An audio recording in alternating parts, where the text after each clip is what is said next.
Welcome back to my channel. আমি অনু নতুন একটি ছোট্ট ভিডিওর সাথে আবারও চলে এলাম তোমাদের সামনে। তো আজ হলো বুধবার, ঘড়িতে এখন বাজছিল 9টা 15 কি 20 মতন। তো যাই হোক, সকালবেলা রান্নাঘরে যা যা কিছু করার করেছি, করে হাতে একটু সময় আছে। বর গেছে বাজারে মাছ আনতে, তো আসেনি, তো ভাবলাম ছেলেকে নিয়ে একটু নদীর পাড়ে আসি। আর আজকে শরীর মন দুটোই খারাপ বলতে পারো।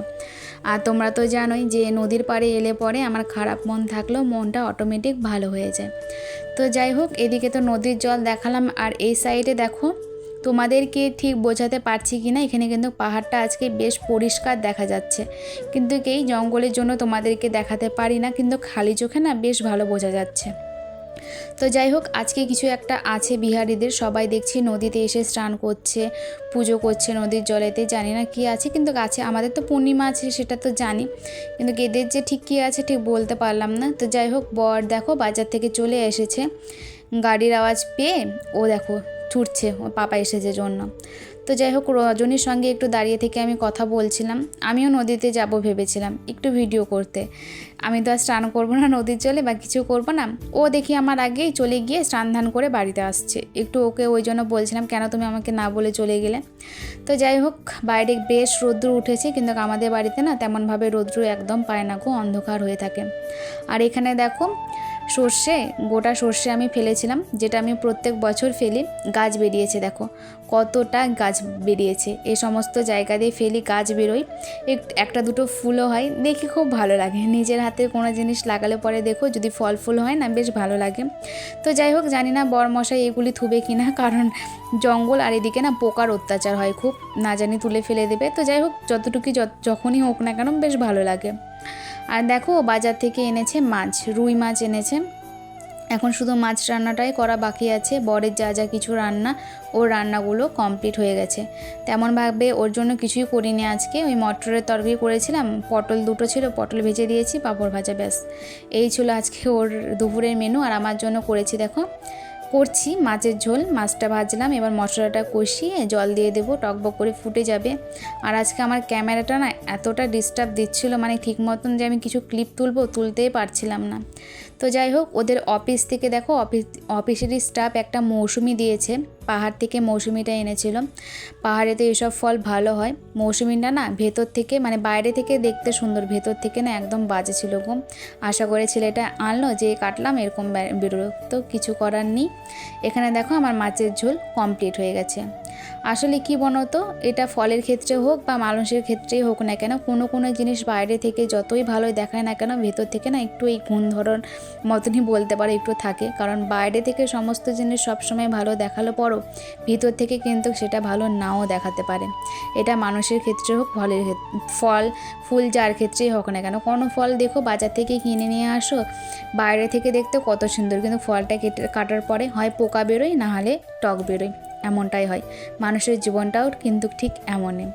তো যাই হোক, গ্যাসটা মুছলাম, মুছে দেখো সকালবেলা প্রচণ্ড খিদে পেয়েছিল, ভাত খেতে বসেছি, কিন্তু জানি না আমার কি হয়েছে, ভাতটা কোনো কিছুই খেতে পারছি না। ভাতটা খালি আমি নিয়েছিলাম খেতে, কিন্তু আমি কিচ্ছু মানে একটুকু খেতে পারিনি।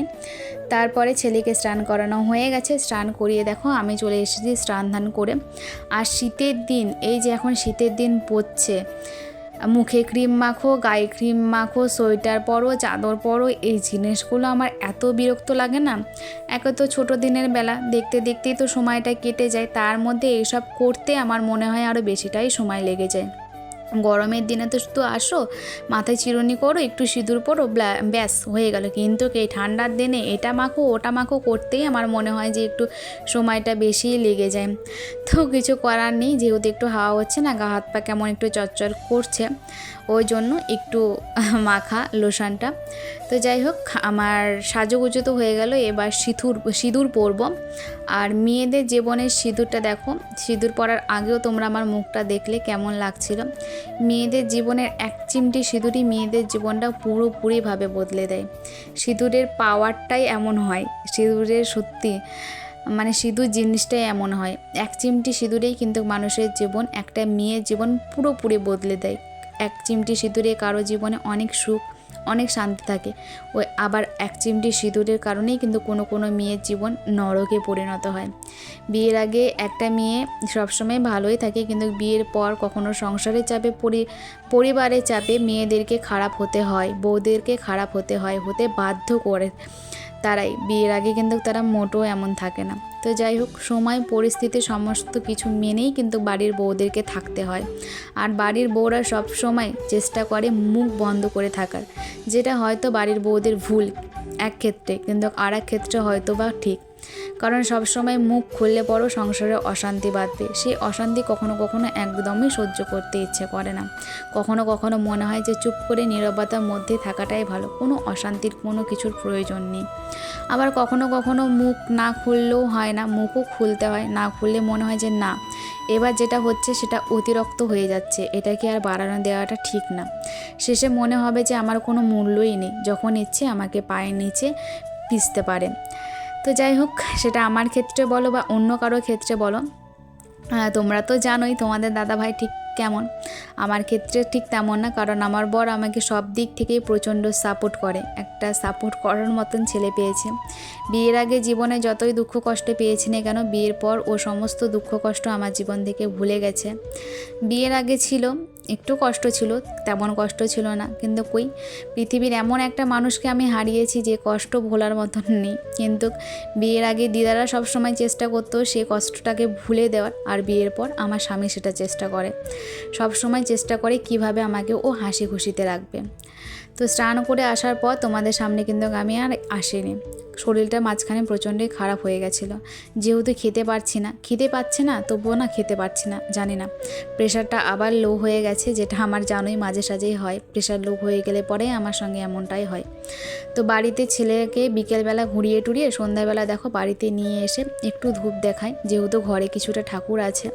সন্ধ্যা তো দেয়, আমার শ্বশুর শাশুড়ি সবাই দেয়, ধূপটা আমি ঘরে যেহেতু ঠাকুর আছে ঘরে একটু দেখাই। আমি যখন সন্ধ্যা দিই তখন আমার ছেলেটাও দেখো ঘন্টা নিয়েই, ঘন্টাটা তো তোমাদেরকে দেখিয়েছিলাম আমার দিদা দিয়েছিল, সেই ঘন্টাটাই ও বাজায়। যখনই আমি ধূপকাঠি জ্বলাই ওই নেমে পড়ে বলে আমাকে ঘন্টি দাও, আমি ঘন্টি বাজাবো। তো যাই হোক, যেমন বলছে তেমনই ও করি। আরও না ঠাকুর ভক্ত, মানে যেমন পড়াশোনা করতে ভালোবাসে তেমন কিন্তু পুজোর দিকেও ওর টান আছে। যাই হোক, এটাও প্রয়োজন, কারণ ও ব্রাহ্মণ বাড়ির ছেলে, পুজো আচরা এসব করতেই তো হবে, মানতেই তো হবে। তো তারপরে দেখো ওকে বিকেলবেলা টাইমে খাওয়ায় না, এখন ঘড়িতে বাজছিল ওই 5:30 মতন। এখন ওর জন্য মুড়ি আর মুড়ির ছাতুটা আর দুধটা আমি বিকেলবেলায় করে রেখে ঢেকে থুয়ে যাই। ওটা একটু গরমই থাকে, একদম ঠান্ডা থাকে না, একটু গরমই করি। তো এসে ওকে আমি ওটা খাইয়ে দিই, রেডি থাকে, ফট করে এসে খাইয়ে দিতে পারি। তো তারপরে দেখো পড়তে বসালাম, মাঝখানে কিন্তু সবজি কেটেছি, অনেক কাজ করেছি। তারপরে ছেলেকে নিয়ে এসে বসলাম পড়াতে। ও কিন্তু পড়াশোনা তো একদম বলে না পড়বো না, এটা করবো না, ও কিন্তু পড়তেও চায়। যে ওর মুখের সামনে বই দেবো, বই খুলে প্রণাম করে পড়তে শুরু করে দেয়। ছোটোবেলা থেকে এই গুণটা বলতে পারো ওর মধ্যে আছে। জানি না বড় হয়ে কী হবে, ছোটোবেলাতে সমস্ত কিছু ঠিকই আছে, ঠিকঠাকভাবে যেমনভাবে চলাচ্ছে সেভাবেই চলছে। বড় হয়ে তো জানোই তখন আর মা বাবার কথা বাচ্চাদের ভালো লাগে না, আর মা বাবাও কিছু বলার মতন থাকে না। তো চলো, আজকের জন্য ভিডিওটা এতখানিকে রাখলাম। কেমন? সবাই ভালো থেকো, সুস্থ থেকো, সাবধানে থেকো।